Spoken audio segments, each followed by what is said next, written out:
Very, very interesting stuff.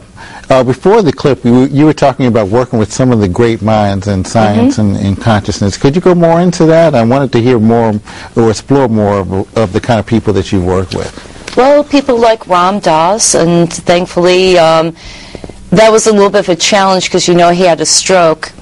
And so it's funny, I think that most people are kind of ADD.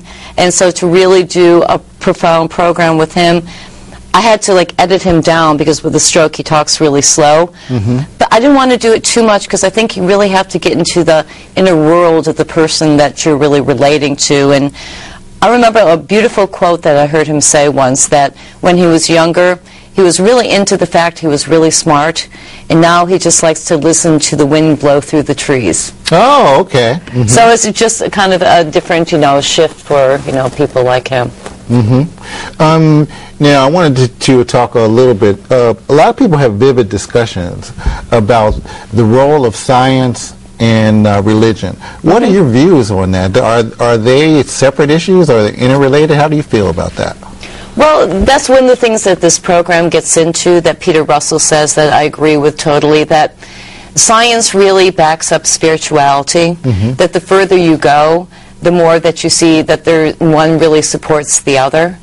I mean, maybe the easiest way for our viewers to kind of think of it is just basically, you know, when Einstein said that matter is neither, you know, created or destroyed, it just changes form.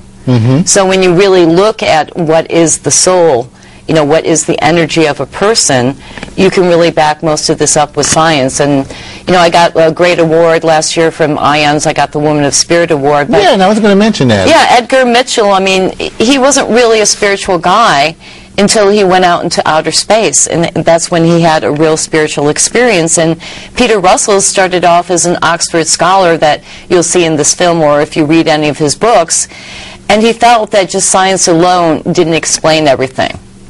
And so really, that's why it's called From Science to God, that, you know, science is great because it's tangible and you can prove things, but when you get more and more into the abstract part of science, it really backs up spirituality. And yeah, that's a pretty amazing concept. Now, I understand that you grew up back east. And what city did you grow up in? What was it like growing up in your Rochester, New York. Rochester, New York. Okay. They didn't know what to make of me there, but that's okay. That's why I came out here.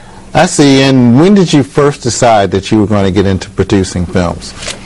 Well, you know, I've always loved film. I feel like the two things that really can shift your heart and your consciousness is really just film and music.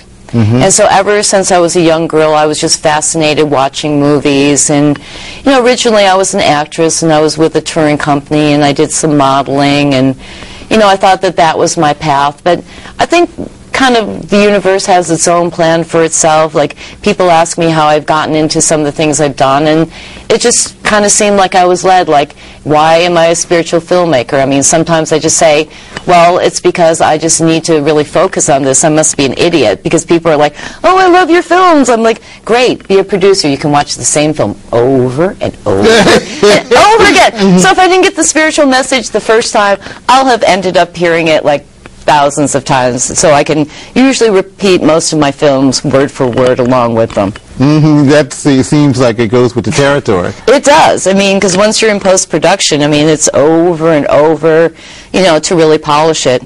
And actually, a little secret between you and me, like, a lot of film producers or editors, after a while you start talking to the screen. Oh, okay. Oh, you poor baby. You poor baby. You're like, okay, let's hurry it up. Let's hurry it up. Or like, no, why did you do that? So. But that sounds like pretty apropos. It's fun. It's fun.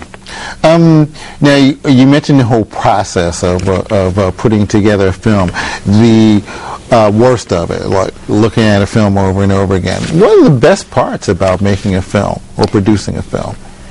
I think it's because it's such a personal experience, or at least, you know, while I might have really liked to have done more big budget, super mainstream things that get played in theaters and make billions of dollars, the good thing about what I do is I get to be really hands-on. And so, like, when people see my films, they can see my hand, my touch, like, on it. Like, for example, in From Science to God, the whole thing was scored. I created an original score for it. Oh, okay. In my last project, I just completed 2 that were kind of companion pieces. I did Raw for 30 Days, which is a documentary, and that's like a 2-hour thing, but its companion educational piece is Raw for Life, and that's 4 hours. And I had to score that whole thing from scratch. Wow. And it's really kind of mind-boggling. Like, you go in with one vision that you think you want to use this music, but when you really sit and look at every second and try to make the music go second by second, like when you see the score for this, I mean, that's a real challenge. And, you know, I always say that I suffer from terminal art direction. I mean, I love having things look a certain way. Like, I'm a real stickler for, you know, composition, lighting, angles, and that goes back to my love of film. I've really tried to see every single great film there is and study all the real masters of film in terms of, you know, lighting, compositions, you know, things that I can pull into what I do. And I think one of the reasons my, you know, Body, Mind, Spirit films look a lot different is I'd use people that did music videos. I was really trying to make them look totally different than anything that was out there on the market, because I really think that you really can't, like, be preachy to people. I mean, spirituality needs to be entertaining. Science films, educational films, you're not going to reach your person, your target market, if they're not enjoying the experience. And so I try to trick the viewer into, like, having a good time so that hopefully they'll get something out of it. And speaking of getting something out of something, we have to take a brief break, but we'll be right back with more Kathy Close. They come from Asia. They come from Africa. They come from South America.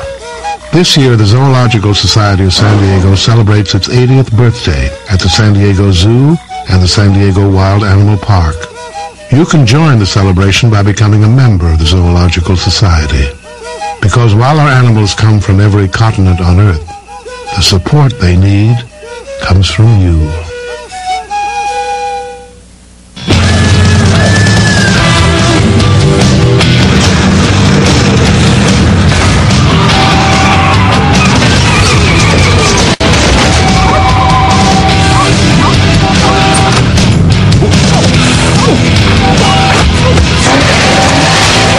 Someone did this to your neighborhood, you'd want to get even too.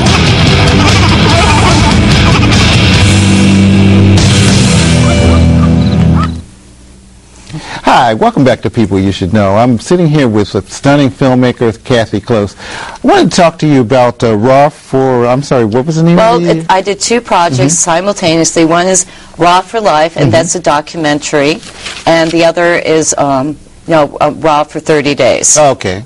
So Raw for 30 Days, Raw for Life. They're kind of companion pieces. That's the ones I was talking about. The documentary, Raw for 30 Days, is about people that went to the Tree of Life, and they worked with Gabriel Cousens. All these people had diabetes. They were on, like, insulin. They were really, really sick, and within 30 days, by eating raw foods, they were able to get off their insulin and actually reverse diabetes, and this also works for cancer. So the film's been getting a lot of attention. We have a lot of really top-notch doctors in it supporting this evidence. We have a lot of, you know, famous celebrities, people like Tony Robbins, Morgan Spurlock is in it, Woody Harrelson. And it's just amazing that in 30 days you can make a difference in your life like that. That, you know, we always have an opportunity to make changes, and changes can be challenging. I mean, could you imagine eating nothing but, like, raw fruits and vegetables and nuts and seeds, and that was just all you ate? No! Well, actually, I pretty much did that the entire time when I was working on both projects, and, you know, I never felt better. People told me I'd never looked better in my life, and, you know, it's just really what your priorities are. But when you really think about what is the most natural diet, I mean, it isn't natural to go to McDonald's and, like, you know, eat all this, you know, food with chemicals and all this other stuff that most people eat, you know. God didn't make potato chips, we had to make them and, you know, put all the preservatives and things in it. So it's just really about when you go back to a very natural diet, that your body just naturally wants to heal itself.